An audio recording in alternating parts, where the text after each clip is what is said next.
Hello guys, welcome two plus minus. मैं दीपक एक बार फिर से स्वागत करता हूं आपके अपने चैनल प्लस माइनस पे। और एच टेट सबका होप सो कि सही रहा होगा। एच टेट का पेपर हो चुका है और आज करीब एक हफ्ते बाद दोबारा से हम क्लास लेके आ रहे हैं। हमने डीबीएमएस में जो पहले 4 वीडियोस कर चुके हैं वो आप देख लेना।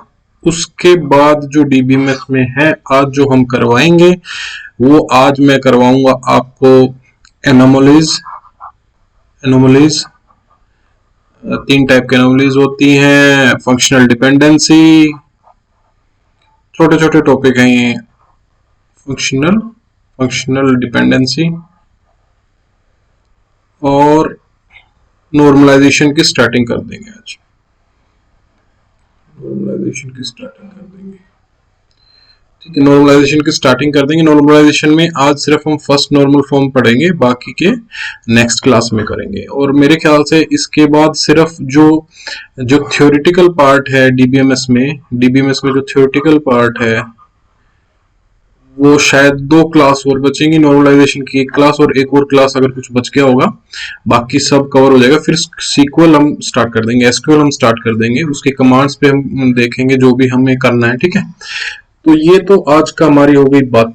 ठीक है, तो रिकॉर्डेड क्लास है भाई। जैसा भी मेरे को टाइम मिला मैं रिकॉर्ड कर रहा हूँ क्लास को। और फिर हम स्टार्ट कर देंगे एसक्यूएल और इसके बाद हम कर देंगे डिजिटल इलेक्ट्रॉनिक स्टार्ट जैसे ही खत्म होगा क्लास। ठीक है, तो अभी हम स्टार्ट करते हैं आज का टॉपिक, जो कि हम स्टार्ट करेंगे फंक्शनल डिपेंडेंसी से। तो फंक्शनल डिपेंडेंसी होती क्या है बेसिकली कि एक रिलेशनशिप होता है जो एक एट्रीब्यूट यूनिकली डिटरमाइन करता है दूसरे एट्रीब्यूट को। ठीक है, it is a relationship that exist when one attribute uniquely determines another attribute. ठीक है, एक एट्रीब्यूट जैसे कि एक्स और वाई 2 एट्रीब्यूट है। वाई के जितने भी एट्रीब्यूट्स है ना, वाई के जितने भी एट्रीब्यूट्स हैं, वाई जो है एक्स वाई 2 एट्रीब्यूट्स है, वाई के सारे जितने भी हैं वो सब डिपेंड करते हैं एक्स पे। तो ये होगी फंक्शनल डिपेंडेंसी। ठीक है, it is a relationship that one attribute uniquely determines another attribute. Depends करते हैं एक तरीके से। वाई के जितने भी टपल्स में वाई के वो जो भी हैं वो सारे के सारे किस पे डिपेंड करेंगे? एक्स पे करेंगे। ठीक है, तो इसमें आर जो है वो टेबल बोल देते हैं, रिलेशन बोल देते हैं। R stands for relation, table भी बोल देते हैं आर को कई जगह। ठीक है, रिलेशन और टेबल। ठीक है, if R is a relation with attribute X and Y तो Y is functional dependence on X. ठीक है, एट्रीब्यूट एक्स एंड वाई है और इसके सारे जो भी है वो डिपेंड कर रहे हैं एक्स पे, तो वाई फंक्शनल डिपेंड करता है एक्स पे। ठीक है, तो ये मैंने एक छोटा सा है। y के जो टपल्स हैं वो डिपेंडेंट, उनको हम डिपेंडेंट बोल देंगे, या फिर हम अभी सिर्फ एक ही केस ले रहे हैं तो y हम यहाँ पे हमारा हो गया डिपेंडेंट। कई बार क्वेश्चन पूछा जा सकता है डिपेंडेंट और डिटर्मिनेंट क्या है, इनमें से डिपेंडेंट और डिटर्मिनेंट कौन सा होगा? तो y होगा जो डिपेंडेंट होगा, क्योंकि y फंक्शनली डिपेंडेंट किस पे है? x पे। और x को हम यहाँ पे बोलेंगे डिटर्मिनेंट। क्या बोलेंगे? डिटर्मिनेंट। ठीक है, x को हम यहाँ पे बोलेंगे डिटर्मिनेंट। और आइडेंटिफिकेशन की भी पूछ सकते हैं कि अगर ऐसे है, ऐसा कुछ डायग्राम दे देते हैं तो आइडेंटिफिकेशन की किसको बोलते हैं? तो x को हम आइडेंटिफिकेशन की बोलेंगे, क्योंकि आइडेंटिफाई जो कर रहा है वो x आइडेंटिफाई कर रहा है, तो x ही आइडेंटिफाई की है, उसी को हम डिटर्मिनेंट बोलते हैं, उसी को हम आइडेंटिफिकेशन की बोलते हैं। तो ये बात होगी आज की फंक्शनल डिपेंडेंसी की। होप्स हो कि यहां तक आपको समझ में आया हो। चलते हैं अगली स्लाइड की तरफ।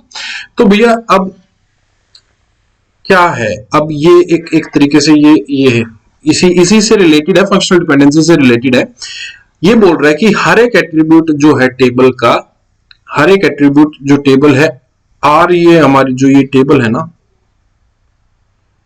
ये जो हमारी टेबल है, ये रिलेशन जो है हमारा, ये आर रिलेशन है। ठीक है, और इसमें 2 एट्रीब्यूट है ए एंड बी, 2 एट्रीब्यूट दे रखे हैं। ठीक है, एक ए एट्रीब्यूट हमारा ये है, बी एट्रीब्यूट ये है। ठीक है, every attribute of B depend on attribute of A, dependent on A, यानी कि हर एक एट्रीब्यूट जो बी का है वो ए पे डिपेंड कर रहा है। ठीक है, then attribute A is known as primary key. अगर हर एक एट्रीब्यूट ए पे डिपेंड कर रहा है बी का, तो उसको हम जो ए है हम उसको क्या बोल सकते हैं, प्राइमरी की बोल सकते हैं, हम उसको आइडेंटिफिकेशन की बोल सकते हैं, हम उसको डिटर्मिनेंट बोल सकते हैं। तो ये सारी बातें हैं भाई, ये सारी छोटी छोटी बातें हैं जो आपसे क्वेश्चन पुट हो सकता है, तो ये सारी बातें ये आप देख लें, ठीक है। अब इससे मैंने एक एग्जांपल बनाया। अभी एग्जांपल क्या है, हमने क्या ले लिया, आईडी ले ली, एक टेबल में नेम ले लिया, ये एक रिलेशन है, आर एक रिलेशन है, या टेबल बोल लो, एक रिलेशन है, आईडी है, नेम है, सरनेम, ठीक है। तो आईडी हमने S1 ले ली, S2 ले ली, नेम हमने दीपक ले लिया, कार्तिक ले लिया, सरनेम में दीपक के साथ राणा, कार्तिक के साथ कुमार, ठीक है। तो इसमें जो है आईडी, ये जो नेम है वो आईडी पे डिपेंड करता है कि भैया ये जो नेम है वो किस पे डिपेंड करेगा, आईडी पे डिपेंड करेगा। सरनेम किसके ऊपर डिपेंड करेगा, वो भी आईडी के ऊपर डिपेंड करेगा। अब ये थोड़ी ना कि S2 का जो S2 का है, एक S2 जो है वो ये थोड़ी ना कि वो इसका सरनेम इसमें लगा देगा और इसका सरनेम इसमें लगा देगा, नहीं, तो वो भी सरनेम S1 S2 के ऊपर डिपेंड करेगा, ठीक है, S1 S2 के ऊपर डिपेंड करेगा।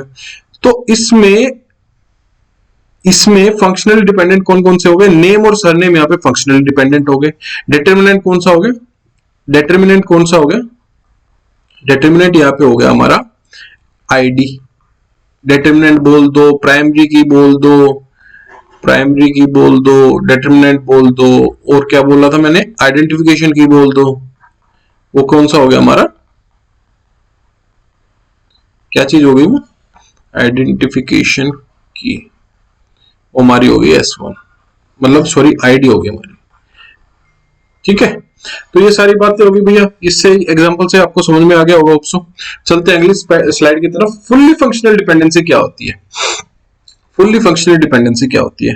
अब भैया एबीसी है, ठीक है, ये मान लीजिए हमारे पास 4 है ABCD, ठीक है। अब जो D है वो ABC पे डिपेंड करता है, D is fully functional dependent on ABC, ठीक है। D जो है वो फुल्ली फंक्शनल डिपेंड करता है ABC पे। इसका मतलब क्या होता है कि D जो है किसी भी सबसेट, ABC के किसी भी सबसेट पे डिपेंड नहीं करेगा। D किसी भी ABC के किसी भी सबसेट पे डिपेंड नहीं करेगा। D डिपेंड करेगा किस पे, सिर्फ ABC पे।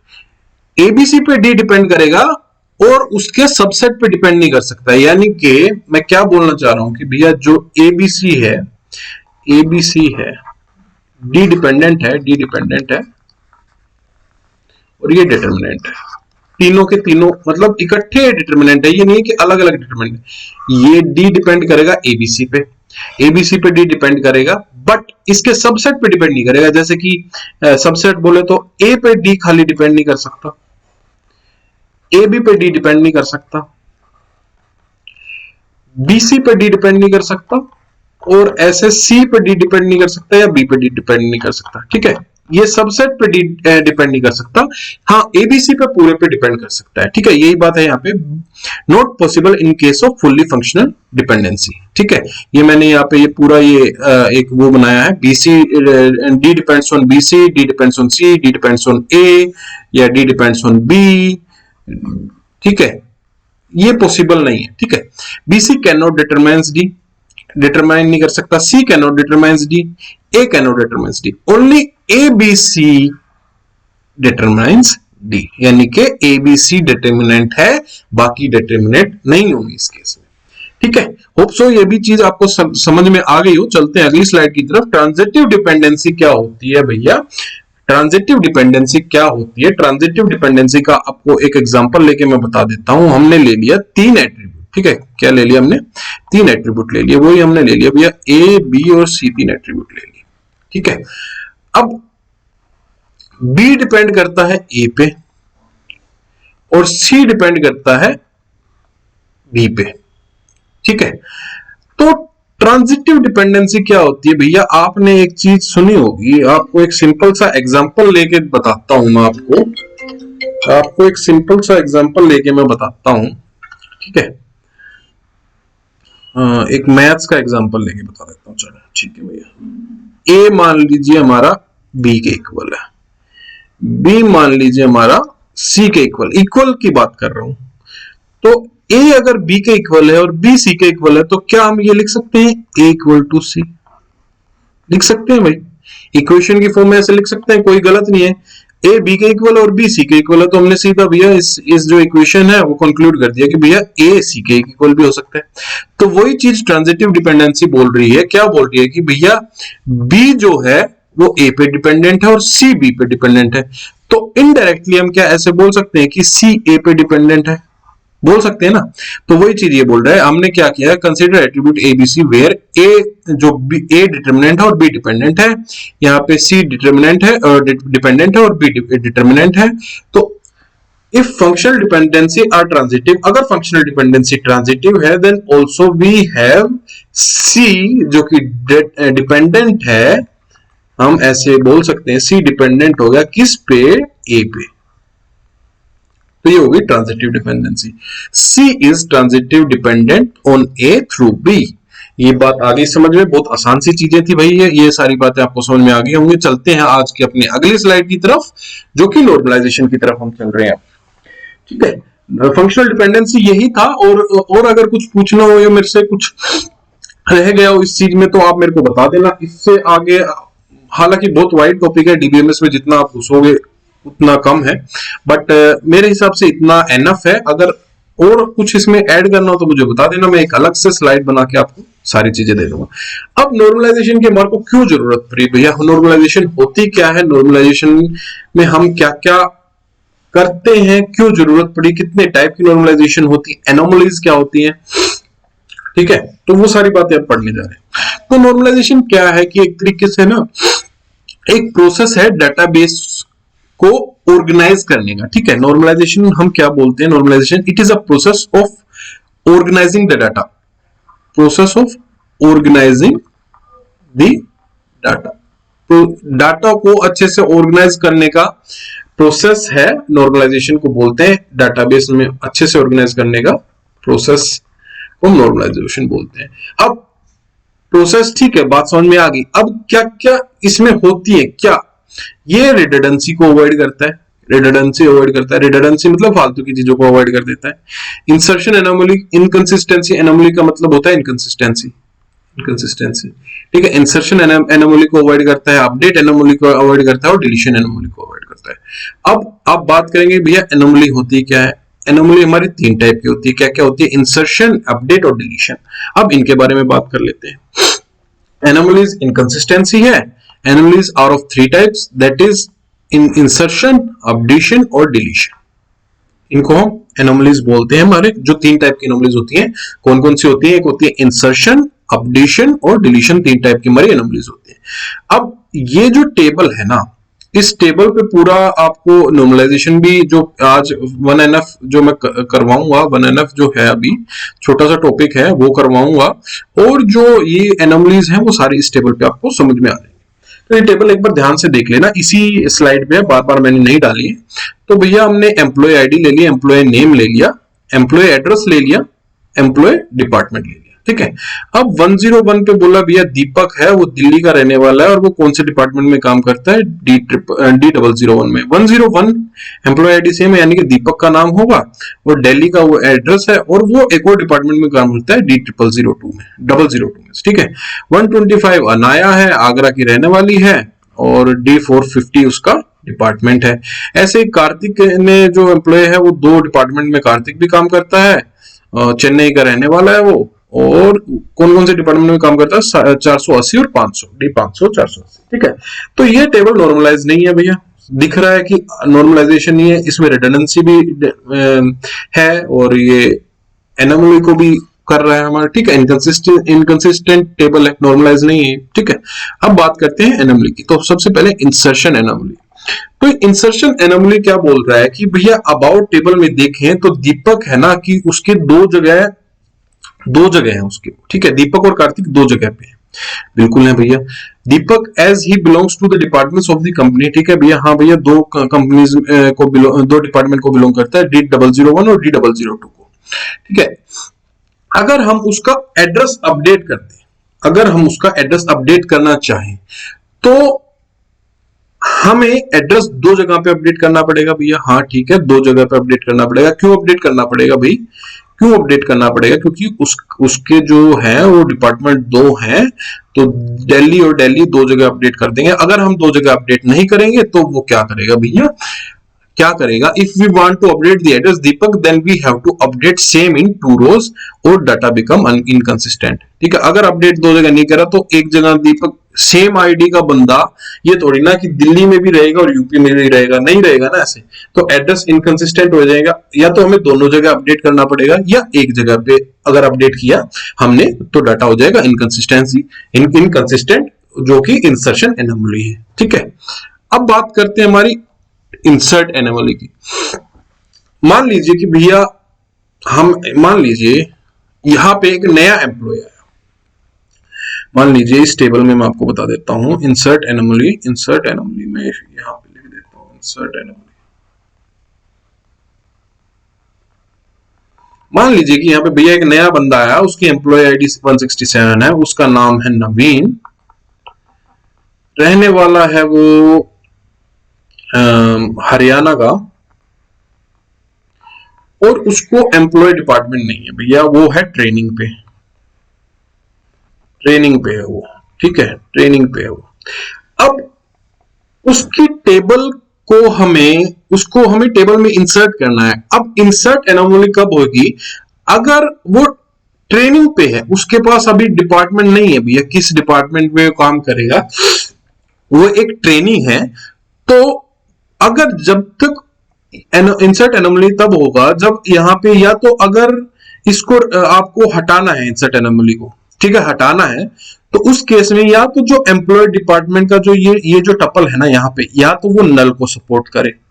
अगर नल सपोर्ट नहीं करेगा तो वो इंसर्ट एनोमली को कंटेन करेगा, ठीक है। तो यही बात इसमें बोल रखी है। Suppose a new employee joins the company and is under training and currently not assigned to any department, then we would not able to insert the data into the table if employee department field does not allow null, ठीक है।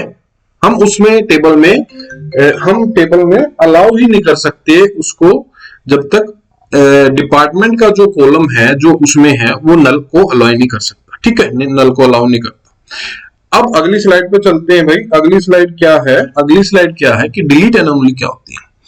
Delete anomaly क्या होती है? अब ये क्या बोल रहा है? Suppose if company want to close the department D450 then deleting the role that are having employee department as D450 would also delete the information of the employee, ठीक है। तो ये देख लेते हैं भैया। ये बोल रहा है कि D450 का जो है, ये जो D450 का है, D450 का डिपार्टमेंट हमें नहीं चाहिए भैया, कंपनी को ये डिपार्टमेंट नहीं चाहिए, तो हमें इसको डिलीट करना है, इसको डिलीट करना है। तो अगर ये डिलीट कर दिया, D450 को डिलीट कर दिया, अगर ये बोल रहा है D450 की रो को डिलीट कर दिया, तो ये पूरी की पूरी जो D450 की जो रो, यानी कि इस टपल को डिलीट कर दिया, इस टपल को हमें डिलीट कर दिया हमने, तो वो पूरी की पूरी रो को डिलीट कर देगा। तो इससे क्या होगा, आपकी ये जो पूरी जितनी भी ये है ना, जितने भी ये हैं, ये पूरी की पूरी रो को डिलीट कर देगा। अगर आपको उस एम्प्लॉय डिपार्टमेंट को डिलीट करना है तो वो पूरी की पूरी रो को डिलीट कर देगा। इससे क्या होगा, जो भी इंफॉर्मेशन आपके एम्प्लॉय की थी वो सारे इंफॉर्मेशन आपसे चली जाएंगी। ये होगी हमारी डिलीट एनोमली, ठीक है। तो ये D450 would also delete the information of the employee. To overcome this anomalies, we would like to normalize the data, या we need to normalize the data, ठीक है। अब नॉर्मलाइजेशन की हमारे को जरूरत पड़ी इन एनोमली को ओवरकम करने के लिए, रेडंडेंसी को डिक्रीज करने के लिए, एनोमली को खत्म करने के लिए, इन सारी चीजों से ऊपर आने के लिए हमें नॉर्मलाइजेशन की जरूरत पड़ी। अब नॉर्मलाइजेशन के बारे में बात करते हैं भैया। जो मोस्ट नॉर्मल फॉर्म्स हैं हमारे पास, वो 4 टाइप की हैं। 1NF जो कि हम फर्स्ट नॉर्मल फॉर्म के बारे में पता है, first normal form, second normal form, third normal form और BCNF यानी कि बॉयज कोड नॉर्मल फॉर्म। अब 4NF भी आता है, अब 5NF भी आ चुका है। तो कई बार पूछ लेते हैं कि BCNF किसके इक्विवेलेंट है। कई एग्जाम्स में वैसे इक्विवेलेंट नहीं बोल सकते हम इसको, बट हाँ किसके ऊपर डिपेंड करता है, तो ये BCNF 4NF के इक्वल है। और आगे हम बात करेंगे इन सारी चीजों के बारे में, ठीक है। तो चलते हैं, आज जो हम सिर्फ बात करने जा रहे हैं जो कि फर्स्ट नॉर्मल फॉर्म के बारे में हम बात करेंगे। फर्स्ट नॉर्मल फॉर्म के बारे में हम बात करेंगे आज, सिर्फ फर्स्ट नॉर्मल फॉर्म के बारे में बात करेंगे। फर्स्ट नॉर्मल फॉर्म के बारे में बात करेंगे। तो फर्स्ट नॉर्मल फॉर्म क्या बोलता है कि है ना, कोई भी टेबल, कोई भी एट्रीब्यूट, कोई भी कॉलम में है ना मल्टीपल वैल्यू स्टोर नहीं कर सकता। ये होती है first normal form. As per first normal form an attribute यानी कि column of table can not hold multiple values, it should only hold atomic values. Atomic values का मतलब होता है भाई कि सिर्फ सिंगल वैल्यूज वो होल्ड करेगा, सिंगल वैल्यूज को होल्ड करेगा। अब देख लीजिए 101 ये एम्प्लॉय, हमने एक टेबल ले ली है, एक एग्जांपल है हमारा। एम्प्लॉय है, यहाँ पे एम्प्लॉय नेम है, एम्प्लॉय एड्रेस है, एम्प्लॉय मोबाइल है। इसमें क्या क्या चीजें हैं भैया, ठीक है, नेम है, दीपक है, मोबाइल नंबर, एक मोबाइल नंबर डाल रखा है, एक मोबाइल नंबर डाल रखा है। सॉरी ठीक है, एक मोबाइल नंबर डाल रखा है भैया ये, ठीक है। नया एम्प्लॉय एड्रेस। अब इसमें देखिए यहाँ पे 2 मोबाइल नंबर डाल रखे हैं, इसमें भी 2 मोबाइल नंबर डाल रखे हैं। तो ये नॉर्मलाइज नहीं है, ये फर्स्ट नॉर्मल फॉर्म में नहीं है, क्योंकि एक कॉलम में जो बोल रहा है कि वो उस वैल्यू जो होती है ना कॉलम में एटॉमिक होनी चाहिए, यानी कि सिंगल वैल्यू होनी चाहिए, सिंगल से ज्यादा वैल्यू नहीं होनी चाहिए। अब इसको नॉर्मलाइज कैसे करेंगे, तो इस ये देखिए यही बात बोल रहा है कि 2 employees Anaya and Deepak are having 2 mobile numbers. ठीक है भैया, अनाया और दीपक, यानी कि अनाया और दीपक 2 एम्प्लॉय हैं जो कि यूपी और हरियाणा को बिलोंग करते हैं, 102 और 103। उनके पास 2 मोबाइल नंबर है, ये 2 मोबाइल नंबर है। और ठीक है, this table is not in 1NF, बिल्कुल यही बात मैंने बोला था। as the rule says that each attribute of table must have atomic यानी कि सिंगल वैल्यू होनी चाहिए। the employee mobile values for employee Anaya and Deepak violates the rule। ठीक है, एम्प्लॉय वैल्यू जो मोबाइल नंबर की वैल्यू है अनाया और दीपक की, वो वायलेट्स कर रहे हैं इस रूल को, क्योंकि वो सिंगल वैल्यू नहीं है उस कॉलम में। ठीक है, तो ये बात थी। अब इसको अगर हम 1NF में लाना चाहते हैं तो उसके लिए हम क्या करेंगे, to make that table complies with 1NF we should have the data like this. ठीक है भैया, उसको क्या कर देंगे हम, अलग अलग कॉलम में कर देंगे। सबसे पहले मतलब एटॉमिक हो जाएगी, फिर इससे क्या होगा, कार्तिक देखो 102 के 2 कॉलम बन गए, 103 और 103 के 2 कॉलम बन गए। तो ये हो गया हमारा फर्स्ट नॉर्मल फॉर्म में हो गया भैया। ठीक है, उसने बोला कि भैया अलग अलग एक कॉलम में आप 2 वैल्यूज नहीं रख सकते। हमने क्या किया भैया कि एक कॉलम में एक ही वैल्यू कर दी, बट हमारा क्या हो गया, डाटा रिडंडेंट नहीं हुआ इधर। ठीक है, ये एक तरीके से इनकंसिस्टेंट होगा, इंसर्ट एनोमली हो गया, कुछ भी बोल सकते हैं, एनोमली को ये सपोर्ट कर गया। बट उसकी जो पहली नॉर्मल फॉर्म है उसके तो जो रूल्स है उसको उसने फॉलो कर लिया। ठीक है, तो उसने भैया अलग अलग कॉलम बना दिए, दीपक का भी और अनाया का भी। ठीक है, ये हमारी बात होगी फर्स्ट नॉर्मल फॉर्म की। आज की क्लास में हमारा फर्स्ट नॉर्मल फॉर्म तक ही था। तो ये जो है एक बार पूरा हो जाएगा तो मैं ये आपको सारा का सारा ग्रुप पे, टेलीग्राम ग्रुप पे शेयर कर दूंगा। अगर वीडियो अच्छी लगे तो प्लीज लाइक करना ना भूलें और शेयर करें भी अपने दोस्तों के साथ। और अगर आप चैनल पे नए हैं तो सब्सक्राइब करना ना भूलें। हमारी हर एक वीडियो का नोटिफिकेशन पाने के लिए बेल आइकन को दबाना ना भूलें। ध्यान रखिए अपने और अपने परिवार का। फिर मिलेंगे एक अगली क्लास में, इससे आगे कंटिन्यू करेंगे। Till then take care, see you, bye bye in the next class.